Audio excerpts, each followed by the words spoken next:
olusoma olufundikira omwaka olwatamu eyokusatu lubadde lwakufundikirwa ng'ennaku z'omwezi 9 omwezi ogwa Desemba. Minisitule y'ebyobulamu yali yasaba ab'ebyenjigiriza okukendeeza ku lusoma luno olw'okusobola okulwanyisa ekirwadde ekya Ebola. Wabula abaminisitule y'ebyenjigiriza bavuddeyo ne bategeeza nti balinda kulungamizibwa kuva eri lukiiko olukulu olwa Ebola olukulemberwa Ssaabaminisita Robinah Nabbanja balabe ku kiki bayinza okusalawo ate ekiddako oba ddala bakendeeza ku lusoma luno oba baleka abaana ne bamaliriza.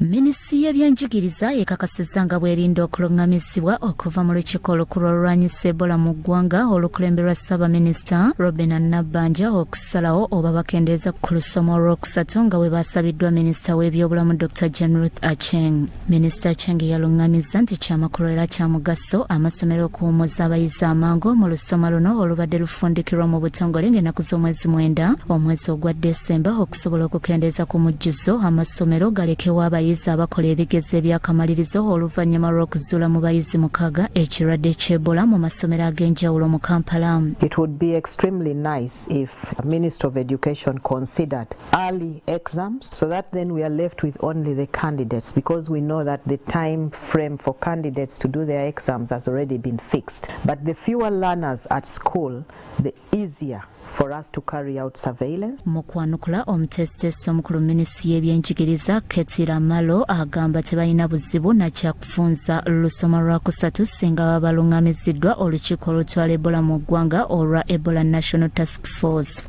If Ministry of Health as a competent authority see it fit that we should close early in order to save the lives of our learners, we are okay. We shall go in and implement. Bo abaddukanya amasomero bagamba nti kino kyakugootanya ebyensoma by'abayizi abakosebwa ennyo omuggalo gwa COVID wadde nga tebalina kyakukikolera singa kiba kisaliddwawo olw'okutaasa abayizi nga Haji Latif Sebagala Sengendo munnabyanjigiriza omugundiivu bw'alambuludde.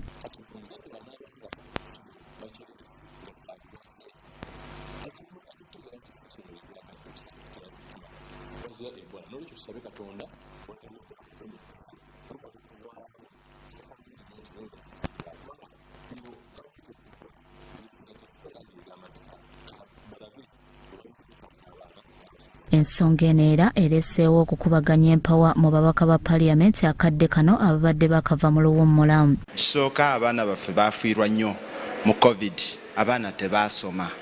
Kano tubadde bakakinga nze kyenandirabye gavumenti mu kifo ky'okukendeezaako ennaku 5 kyebeekola eteekewo conditions kangambe ewe amasomero ebyokozesa. Ekirwadde kino okusansana mu masomero kyalibadde tekyetaagisa ate kubajjayo ku masomero kubasindika waka. At least walibaddewo enteekateeka nga tebakkiriza bazadde kukyalira abaana mu masomero. Ne weeks 2 zino zibagenda okusalako bwe kiba nga kye bajja okukola tekijja kukosa nnyo abaana. Otherwise singa bagisala abaana obulwadde bwetuyingira ne bagenda mu luwummula nga tebakoze ebigezo kiba kitegeeza nti era n'omwaka omulala gujja kufa. And if they come home, yes, I accept that, because I think health is more important than education. So I need my child alive before we think about education. Ssabawandiisi w'omukago ogutaba basomesa ogwa Uganda National Teachers Union Philbert Baguma ku lukomo lw'essimu naye takkaanya na kyakusala ku lusoma olw'ekirwadde ky'Ebola. The already shortened content is also not going to be covered.